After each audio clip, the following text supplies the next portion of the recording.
বন্ধুরা, তোমরাও কি রেড আউট ইট বলো? এটা কিন্তু একেবারেই ভুল। সঠিকটা হলো রেড ইট আউট।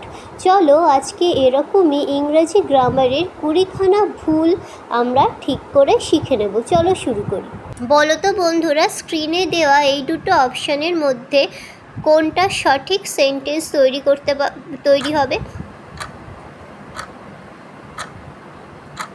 সঠিক সেন্টেন্স হবে অপশন বি। কেন না, ফ্রেজাল ভার্বের ক্ষেত্রে অবজেক্টটা যদি কোনো প্রোনাউন হয়, যেমন ইট, দেম, হিম, হার, তবে সেই প্রোনাউনটা ফ্রেজাল ভার্বের মাঝখানে বসবে। তাই এখানে রেড আউট ইট ভুল। সঠিক উত্তরটা হবে রেড ইট আউট, কারণ রেড আউটটা কি একটা ফ্রেজাল ভার্ব আর ইটটা হচ্ছে প্রোনাউন।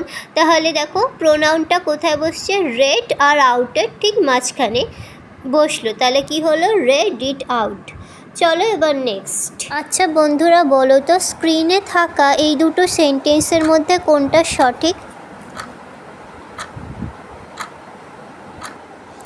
বন্ধুরা, সঠিক সেন্টেন্সটা হলো অপশান বি।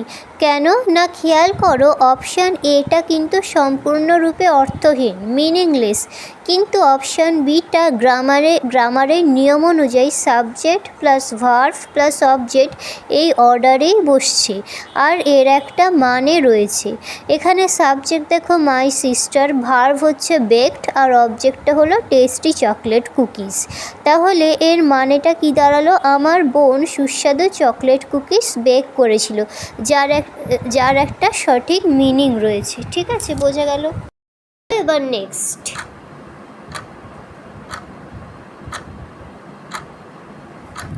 এর সঠিক উত্তরটা হবে option A. John took off his cap and put on his shoes. কারণ কি না, বি বাক্যে ইট আর দেম যে প্রোনাউন দুটো যে দেখছো সেই দুটো শেষে বসানো হয়েছে। দেখো, took of it and put on them শেষে বসানো হয়েছে। তাহলে এটা কিন্তু ভুল। প্রোনাউন থাকলে ফ্রেজাল ভার্বকে ব্রেক করে, মানে ফ্রেজাল ভার্বটাকে ভেঙে মাঝখানে সেই প্রোনাউনটা বসাতে হয়। যেমন ধরো, আমি যদি ফ্রেজাল ভার্বটাকে ব্রেক করি বা ভাঙি, টুক অফ, টুক একদিকে রাখলাম, অফটা একদিকে রাখলাম, এর মাঝখানে আমি কি বসালাম? ইট প্রোনাউনটা বসালাম। তাই কি হলো? টুক ইট অফ। কখনোই কিন্তু টুক অফ ইট হলো না। আচ্ছা, সেরমভাবেও দেখো পুট দেম অন, পুট অনটা একটা ফ্রেজাল ভার্ব ছিল। এবার পুট অনটাকে দুদিকে আলাদা করে দিলাম বা দুদিকে ভেঙে দিলাম, ভেঙে দিয়ে কি করলাম? মাঝখানে দেমটা বসিয়ে দিলাম। তাহলে কি হলো? Put them on. কেমন? এবার এটা বোঝা গেছে? এবার এ বাক্যে দেখো নাউন হিজ ক্যাপ আর হিজ শুজ ব্যবহার করায় দুটোই সঠিকভাবে বসেছে। দুটো কোশ্চেনের মধ্যে কোনটা কারেক্ট হবে বলো দেখি? কারেক্ট উত্তরটা হলো অপশন এ। কারণ কি না, ভার্বের ঠিক পরেই আগে ব্যক্তি বা পার্সন থাকলে বসবে আর তারপর কি বসে? বস্তু বসে বা কোনো থিং বসে। ঠিক আছে, এখানে আগে সব থেকে আগে দেখো যে অবজেক্ট কি রয়েছে। এখানে কিন্তু দুটো অবজেক্ট রয়েছে। দুটো অবজেক্টের মধ্যে একটা কি হচ্ছে? মি মানে কি? কোনো ব্যক্তিকে বোঝায়, পার্সনকে বোঝায়। আরেকটা অবজেক্ট কি দেখো? এটা কি করে হলো? না, যখনই সেন্টেন্সে কোনো প্রিপোজিশন ব্যবহার করবে, তাহলে আমি কি বলেছি? কোনো প্রিপোজিশন আছে কি? অবশ্যই আছে। যদি এখানে প্রিপোজিশনটা কি হয়, তাহলে ভার্বের ঠিক পরে করব আগে, না তখন ভার্বের পরে বসবে। যেমন ভার্বেরটা পরে আগে এখানে কি বসলো? প্রিপোজিশন সেটা বসে গেল। তারপর কোনো ব্যক্তি থাকলে বা পার্সন থাকলে বসবে। বস্তুটা বসবে, মানে পার্সনের পরে বস্তুটা বসবে। ভার্বে কি বসলো? দেখো কার্টুনটা আছে, তাহলে পরিষ্কার আগে ভার্বের পরে বস্তু বা ঠিক আছে। এবার চলো আমরা শুরু করি কোশ্চেন নাম্বার 5। তারপরে কি বসলো? তারপরে টু বসলো। থিংটা এখানে কি আছে? ইয়াররিং। তাহলে ভার্বটা কি আছে? গিফট। গিফটের পরে কি বসলো? অ্যান ইয়াররিং বসে গেল। তারপরে কি বসলো? Preposition two. এবার হিজ মাদার, মানে এটা একটা ব্যক্তির কথা বলছি, পার্সনের কথা বলছি, প্রিপোজিশনের পরে এইটা বসলো। তাহলে খেয়াল করো 4 নম্বর প্রশ্নে, মানে এর আগের প্রশ্নে কিন্তু কোনো প্রিপোজিশন ছিল না। তাই আগে ভার্বের পরে আগে ব্যক্তি বসেছে, তারপর বস্তু বলেছিল, কিন্তু এখানে প্রিপোজিশনটা অর্থাৎ টু রয়েছে। আর প্রিপোজিশন থাকলে আগে বসবে বস্তু, তারপর বসবে ব্যক্তি। এবার ক্লিয়ার?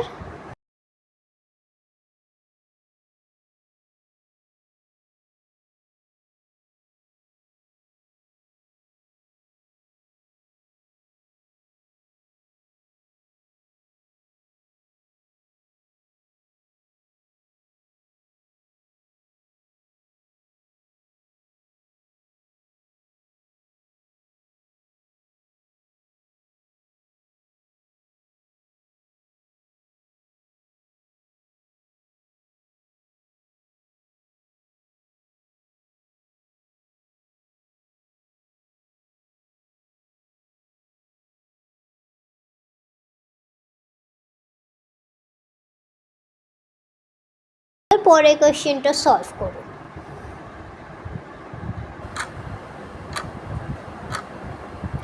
এর সঠিক উত্তরটা কেউ গেস করতে পেরেছো কি? হবে হচ্ছে অপশান এ। ঠিক আছে, এখানে ভার্বটা আগে কি বলো তো? এখানে ভার্বটা হচ্ছে এক্সামাইন্ড। ঠিক আছে, এক্সামাইন্ড মানে আমরা জানি পরীক্ষা করা। আর তার অবজেক্টটা কি? ইট। ইটটা কিন্তু আবার একটা প্রোনাউনও।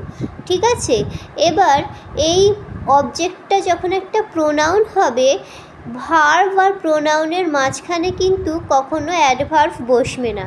মানে আমি যদি ভুল করে বসিয়ে ফেলি এক্সামাইন্ড আর ইট, এই দুটোর মাঝখানে অ্যাডভার্ব কেয়ারফুলিটাকে ভুল করে বসিয়ে ফেলি, তাহলে কিন্তু হবে না, এভাবে বসানো যায় না, এটা রং।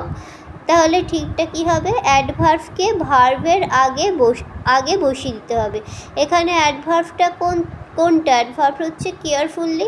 এবার ভার্বটা কি বললাম? এক্সামাইন্ড। এক্সামাইন্ডের আগে অ্যাডভার্বটাকে বসিয়ে দেওয়া হলো, তাহলে এটাই ঠিক। ঠিক আছে, এবার এক্সামাইন্ডের পরে ইটটা বসালে, প্রিপোজিশনটা বসালে, এটাই হচ্ছে ঠিক স্ট্রাকচার। চলো যাই এবার কোয়েশ্চেন নাম্বার 7-এ।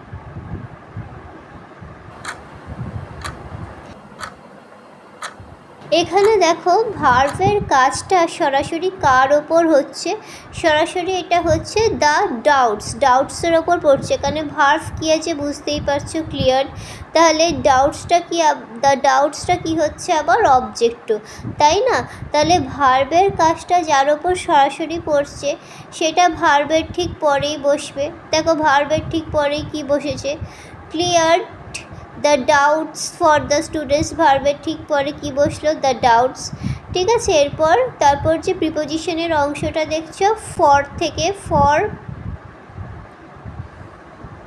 দ্য স্টুডেন্টস, এইটা হচ্ছে কি বসবে? সবার শেষে। এই সঠিক বাক্যটা হলো অপশান এ, আর বি যে বাক্যটা হচ্ছে সেটা ভুল। বুঝতে পেরেছো?